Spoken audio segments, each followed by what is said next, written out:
ఏంట్రా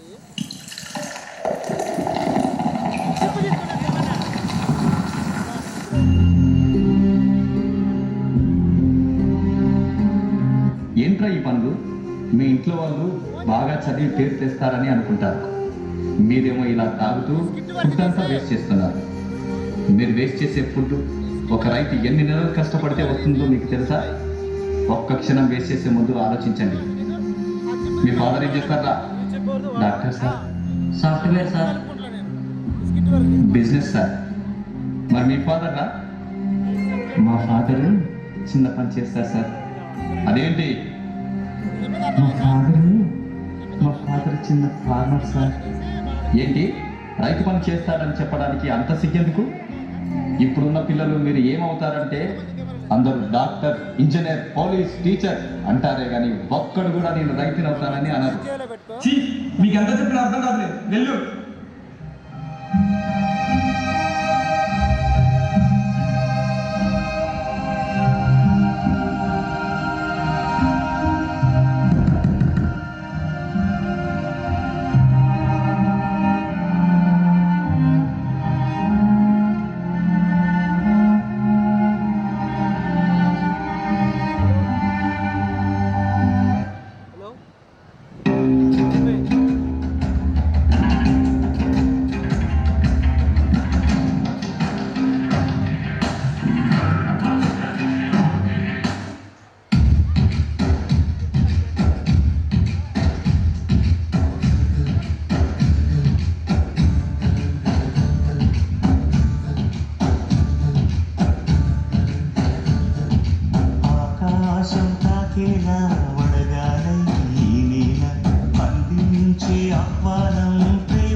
వరి పంట నేల కొరగడంతో రైతులకు తీవ్ర నష్టం వాటిల్లింది.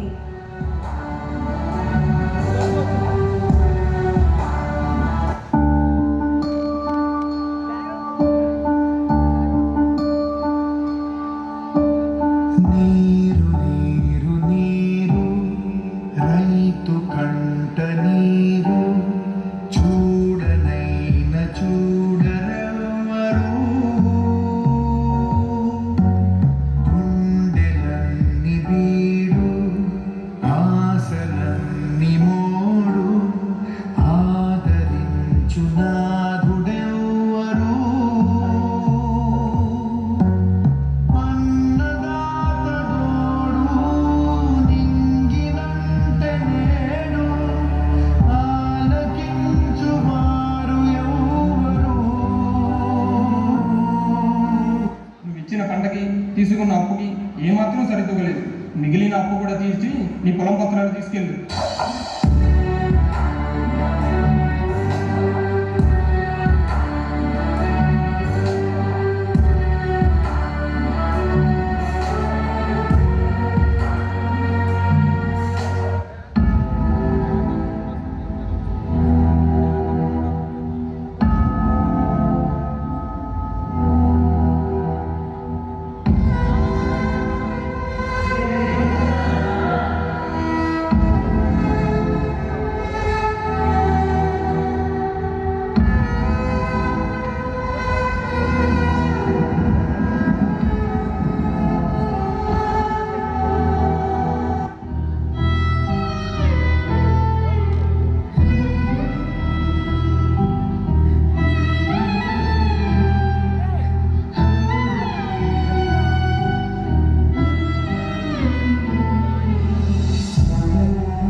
నాన్న, ఏవేవో పనుల గురించి ఆలోచిస్తావేంట్రా? మన పని ఉండగా వ్యవసాయం తెలుసుగా.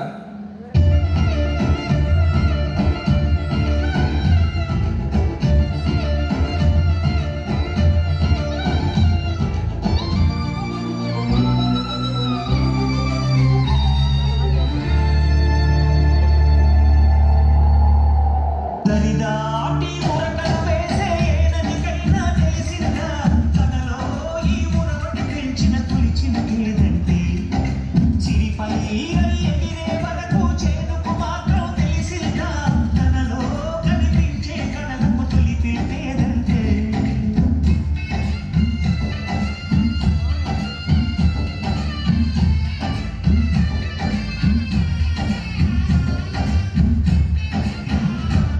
సరేరా అబ్బాయి, తీసుకున్న అప్పుగా సరిపోయింది. బాగా కష్టపడ్డావు. నాన్న, నేను కూడా రైతునే అని గర్వంగా చెప్పుకునేలా చేశావు. ఒక రైతు కొడుకు కూడా రైతు అవ్వచ్చని అనుకునేలా స్ఫూర్తి నింపావు. నాన్న, మిస్ యూ.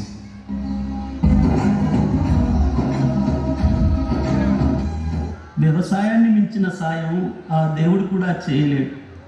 సెల్ ఫోన్ లేకపోయినా మనం బ్రతకగలం, టీవీ లేకపోయినా మనం బ్రతకగలం, ఏసీ లేకపోయినా బ్రతకగలం. కానీ అవి తయారు చేసేవాడు కోటీశ్వరుడు. అన్నం లేకుండా మనం బ్రతకలేము, కానీ అది పండించే రైతు పేదవాడే, ఎప్పటికీ పేదవాడే. పండించేవాడు తగ్గిపోతున్నాడు, తినేవాళ్ళు పెరిగిపోతున్నారు. అందుకే మార్కెట్లో ధరలతో పాటు కల్తీ కూడా పెరిగిపోతుంది. ఇది ఇలాగే ఉంటే మీరు సంపాదించి మీ పిల్లలకు ఇచ్చే ఆస్తి వాళ్ళ హాస్పిటల్ ఖర్చులకి కూడా సరిపోవు. Farmers don't need our sympathy, they need our respect, and we owe them that respect.